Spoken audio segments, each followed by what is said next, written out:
Assalamu alaikum guys. I hope that you all are doing well. Today we will discuss about pronoun. As you know guys कि हमने parts of speech को पढ़ना start किया हुआ था। पहले हमने पढ़ा कि नाउन क्या होता है और उसकी कौन कौन से उसकी टाइप्स हैं। ठीक है, नाउन को हमने देखा कि noun is the name of any person place और thing means all the naming things in the world means कोई भी दुनिया में चीज़ है अगर उसका नाम है तो वो एक नाउन है। ठीक है, अब दुनिया में जितनी भी चीज़ें हैं उनका कोई ना कोई, हर चीज़ का कोई ना कोई नाम तो है ना, तो it's mean we can say that all the naming things in the world are noun. Now we will discuss about pronoun के प्रोनाउन क्या होता है। Let's see the definition of pronoun. Pronoun, a pronoun is a word use instead of noun. Okay, pronoun एक ऐसा word है जो कि एक नाउन की जगह पर इस्तेमाल होता है। For example, Hari is absent because Hari is ill. Hari absent है बिकॉज हरी इज़ इल। यहाँ पर हरी हरी 2 टाइम्स जो है वो एक पर्सन का नाम लिया जा रहा है एक ही सेंटेंस में। तो जो अगर हम इसमें प्रोनाउन को यूज़ करते हैं, ठीक है, इस सेंटेंस में प्रोनाउन को यूज़ नहीं किया गया, ठीक है, इसलिए उसकी रेपुटेशन हो रही है नेम की। So it is better to avoid reputation of Hari. So Hari is absent because he is ill. तो यहाँ पर जो वर्ड ही है ये हमारा प्रोनाउन है। तो इसमें हम रेपुटेशन से अवॉइड करने के लिए, किसी भी सेंटेंस में रेपुटेशन से अवॉइड करने के लिए जो है हम प्रोनाउन का यूज़ करते हैं। Now there are 9 types of pronoun. First one is personal pronoun, reflexive pronoun, emphatic pronoun, indefinite pronoun, relative pronoun, demonstrative pronoun, interrogative pronoun, distributive pronoun and the possessive pronoun. तो ये हमारे पास 9 types हैं pronoun की। Okay, अब हम इनको one by one देखते हैं कि इनमें हम personal pronoun. Now we will discuss about personal pronouns. Let's see the definition of personal pronoun. I, we, you, he, she, it, they are called personal pronouns because they all stand for 3 persons. Okay, I, we, they, I, we, you, he sheet, ये सब personal pronouns है because ये 3 persons के लिए stand करते हैं। Means एक person वो जो कि बात कर रहा है, ठीक है, एंड द सेकंड पर्सन जिससे बात की जा रही है, और थर्ड पर्सन वो होता है जिसके बारे में बात की जा रही है, इवन कि वो मौजूद हो या ना हो। Let's see the person speaking means उसको हम फर्स्ट पर्सन बोलेंगे। द पर्सन स्पोकन टू, जिससे बात की जा रही है, वो हमारा सेकंड पर्सन होगा। एंड जिसके बारे में बात की जा रही है, द पर्सन स्पोकन ऑफ, वो हमारा थर्ड पर्सन होगा। Okay, next one is reflexive pronoun. Let's see the definition of reflexive pronoun.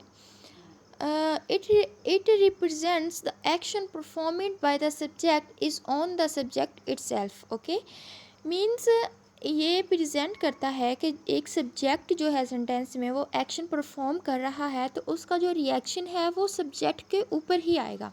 Okay, तो इसमें ऐड हम self is added to my, your, him, her and it and selves to our, them and your. Means self जो है माई, you, him, हर और it के साथ हम सेल्फ यूज़ करेंगे। मीन्स ये हो जाएगा myself, yourself, himself, herself and itself. और अगर हम सेल्फ यूज़ करें तो ourself, themselves and yourselves. Let's see the examples. I hurt myself. Okay, यहाँ पर I hurt myself means जो action है सब्जेक्ट परफॉर्म कर रहा है उसका रिएक्शन जो है वो सब्जेक्ट के ऊपर ही आ रहा है। ओके, तो यहाँ पर आई हर्ट माई सेल्फ, जो माई सेल्फ है ये हम इसको हम कहेंगे कि ये हमारा रिफ्लेक्सिव प्रोनाउन है। Next one is they hurt themselves. तो यहाँ पर जो दे हर्ट देम सेल्व्स, तो ये जो हमारा देम सेल्व्स है ये हमारा रिफ्लेक्सिव प्रोनाउन है, क्योंकि यहाँ पर भी जो एक्शन का रिएक्शन है वो सब्जेक्ट के ऊपर ही आ रहा है। Next one is emphatic pronoun. Let's see the definition of emphatic pronoun कि एम्फेटिक प्रोनाउन क्या होता है. An emphatic pronoun is that which is use to add emphasize the subject of the sentence. Means sentence का जो उसमें subject को emphasise किया जाता है, इम्फेटिक प्रोनाउन उसके लिए हम यूज़ करते हैं। Means self is added to my, your, him, her, it and selves to our, them and your. So इसमें आपने कंफ्यूज बिल्कुल नहीं होना, बिकॉज इम्फेटिक प्रोनाउन और रिफ्लेक्सिव प्रोनाउन की जो एग्जाम्पल्स हैं वो ऑलमोस्ट सेम ही हैं, तो आपने इसमें कंफ्यूज बिल्कुल नहीं होना। Now we will see what is the difference between reflexive pronoun and the emphatic pronoun to make the understanding more clear. Reflexive pronoun क्या होता है? रिफ्लेक्सिव प्रोनाउन जो है वो कहाँ पर यूज़ होता है? Reflexive pronoun, they are used as objects of the verb when the action of the verb returns to the to. The subject and the object of the sentence are the same person. Means जो subject होता है और जो object है, ठीक है, sentence का, वो दोनों सेम ही होते हैं। मीन्स जो मैंने आपको पहले भी बताया कि जो मीन्स सब्जेक्ट जो एक्शन परफॉर्म करता है उसका जो रिएक्शन है वो सब्जेक्ट के ऊपर ही होता है। ओके, एग्जाम्पल इसकी है I hurt myself, as we discussed कि आई हर्ट माई सेल्फ, मैंने अपने आप को हर्ट कर लिया खुद ही। तो यहाँ पर जो माई सेल्फ है ये हमारा रिफ्लेक्सिव प्रोनाउन है, बिकॉज रिएक्शन जो है वो सब्जेक्ट के ऊपर ही हो रहा है। Next one is emphatic pronoun, they are use to emphasize noun और प्रोनाउन। ये नाउन और प्रोनाउन को एम्फिसाइज करने के लिए यूज़ होते हैं। She herself open the door, means she herself open the door. यहाँ पर जो हमारा हर सेल्फ है वो हमारा एम्फेटिक प्रोनाउन है, बिकॉज ये एम्फिसाइज कर रहा है। Okay, next one is indefinite pronoun. Indefinite pronouns, जैसा कि हमें नेम से ही पता चल रहा है कि ये ऐसा प्रोनाउन होगा जो डेफिनेट नहीं होगा, जो स्पेसिफिकली नहीं होगा, ठीक है। Sometimes the pronouns used in a sentence do not refers to any particular things और person, they are used in a general way, such pronouns are known as indefinite pronouns. Means कुछ times जो है ऐसा होता है एक sentence में जो प्रोनाउंस यूज़ किए जा रहे हैं वो किसी पर्टिकुलर थिंग और किसी पर्टिकुलर पर्सन या प्लेस को रेफ़र नहीं किए जा रहे, ठीक है, वो एक जर्नल वे में यूज़ हो रहे हैं, तो उसको हम इंडेफिनिट प्रोनाउन कहेंगे। Means let's see the examples to make the understanding more clear. All, anyone, anybody, anything, everyone, everybody, everything, someone, somebody, something, no one, nobody, nothing, some, none, etc. They all are the indefinite pronoun, because ये एक journal वे में जहाँ पर भी हम इनको use करेंगे कि जर्नल वे में बात होगी, ठीक है, ये स्पेसिफिकली किसी एक पर्सन को रेफ़र नहीं कर रहे। Now let's see the sentences with the indefinite pronouns. Nobody can help you in this issue, ठीक है। अब nobody जो है ये कोई डेफिनेट पर्सन को तो रेफ़र नहीं ना किया जा रहा, यहाँ पर किसी स्पेसिफिक पर्सन की बात नहीं की जा रही, यहाँ पर एक जनरल वे में बात की जा रही है कि कोई तुम्हारी हेल्प नहीं कर सकता। तो यहाँ पर जो हमारा nobody है ये हमारा इंडेफिनेट प्रोनाउन है। Next one is did you ask anybody to come. तो यहाँ पर जो एनीबॉडी है ये हमारा अगेन इंडेफिनेट प्रोनाउन है, बिकॉज ये भी एक जनरल वे में बात हो रही है। somebody has stolen my watch, किसी ने मेरी वॉच चुरा ली। तो यहाँ पर जो somebody है ये भी हमारा इंडेफिनेट प्रोनाउन है, बिकॉज यहाँ पर भी एक जनरल वे में बात हो रही है, किसी एक स्पेसिफिक पर्सन को रेफ़र नहीं किया जा रहा, तो ये भी हमारा एक इंडेफिनेट प्रोनाउन है। Now we will discuss about relative pronoun. Relative pronoun क्या होता है? Let's see the definition. A relative pronoun is one which is used to refer to nouns mentioned previously, whether they are people, place, things, animals or ideas. Relative pronouns can be used to join two sentences. Relative pronoun जो होते हैं वो sentences को join करने के लिए, means two sentences हैं उनको join करने के लिए भी यूज़ किए जाते हैं। means for example who, whom, that, which, whoever, whomever, whichever, ये सब जो है एग्जाम्पल्स हैं रिलेटिव प्रोनाउन की। रिलेटिव प्रोनाउन की हम इसके साथ कुछ सेंटेंसेस देख लेते हैं। This is the place where we met. So यहाँ पर जो वेयर वर्ड है ये हमारा प्रोनाउन है। कौन सा प्रोनाउन है? यस, ये हमारा रिलेटिव प्रोनाउन है। You can choose one person whomever you like। तो यहाँ पर हमारा रिलेटिव प्रोनाउन क्या होगा?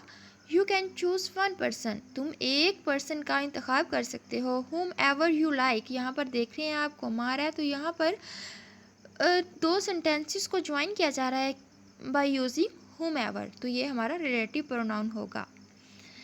Next one is demonstrative pronoun. Demonstrative pronoun क्या होते हैं? मीन्स डेमोन्स्ट्रेट का मतलब होता है इशारा करना। ओके, तो यहाँ पर demonstrative pronoun indicates the object that we try to describe और tell you the specific distance near और far of the object. Means demonstrative pronoun एक ऐसा प्रोनाउन होता है जहाँ पर हम एक स्पेसिफिक डिस्टेंस यानी कि चीज़ नियर है या फार मीन्स नज़दीक है या दूर है, उसको हम उसकी जो है वो उसको हम डेमोन्स्ट्रेट करते हैं। फॉर एग्ज़ाम्पल, अगर चीज़ नज़दीक है हमारे और सिंगुलर है तो उसको उसके लिए हम दिस का यूज़ करेंगे, और अगर प्लूरल है वो चीज़ और नज़दीक है तो उसके लिए हम दिस का यूज़ करेंगे। And the next one is कि अगर चीज़ सिंगुलर है और वो दूर है, हमारे नज़दीक नहीं है, दूर है थोड़ा, तो उसके लिए हम डैट का यूज़ करेंगे उसको डेमोन्स्ट्रेट करने के लिए। और अगर वो चीज़ प्लूरल है और वो हमारे हमसे दूर ही है और प्लूरल है तो उसके लिए हम दोस का यूज़ करेंगे। हम इसके लिए मज़ीद क्लियर करने के लिए अंडरस्टैंडिंग को हम इसकी कुछ एग्जांपल्स देख लेते हैं। दिस इज़ माई बुक, ये मेरी बुक है, तो यहाँ पर जो चीज़ है सिंगुलर है और वो नज़दीक है, तो यहाँ पर जो हमारा डेमोन्स्ट्रेटिव प्रोनाउन है वो दिस है। ओके, तो इसलिए हम दिस इज़ माई बुक, तो this is our demonstrative pronoun. This are my books, ये मेरी बुक्स हैं, प्लूरल है, और यहाँ पर हमारा जो दिस है वो हमारा डेमोन्स्ट्रेटिव प्रोनाउन है। Next one is interrogative pronoun. Interrogative pronoun as we know कि इंटेरोगेशन मीन्स क्वेश्चन पूछे जाते हैं इसमें, तो इंट्रोगेटिव प्रोनाउन ऐसे प्रोनाउन होंगे जिसको हम क्वेश्चंस पूछने के लिए यूज़ किए करेंगे। ठीक है, the pronouns that are used for asking questions is known as interrogative pronoun.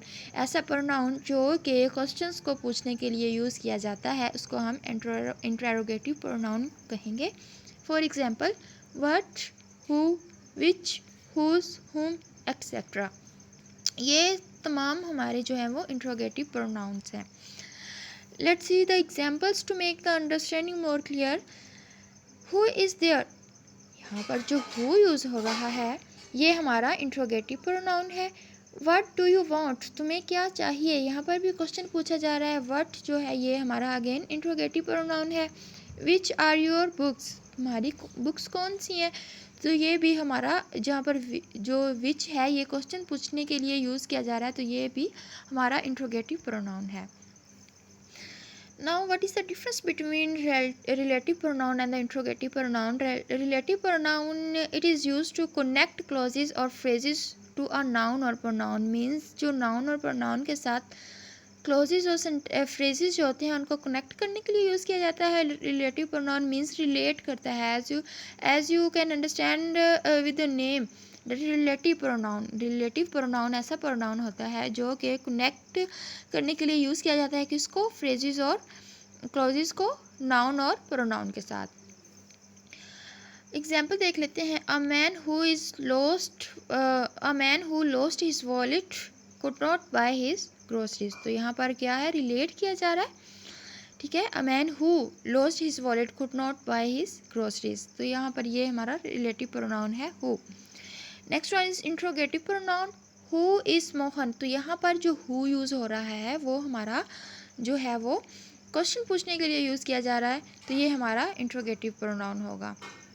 Next one is distributive pronoun.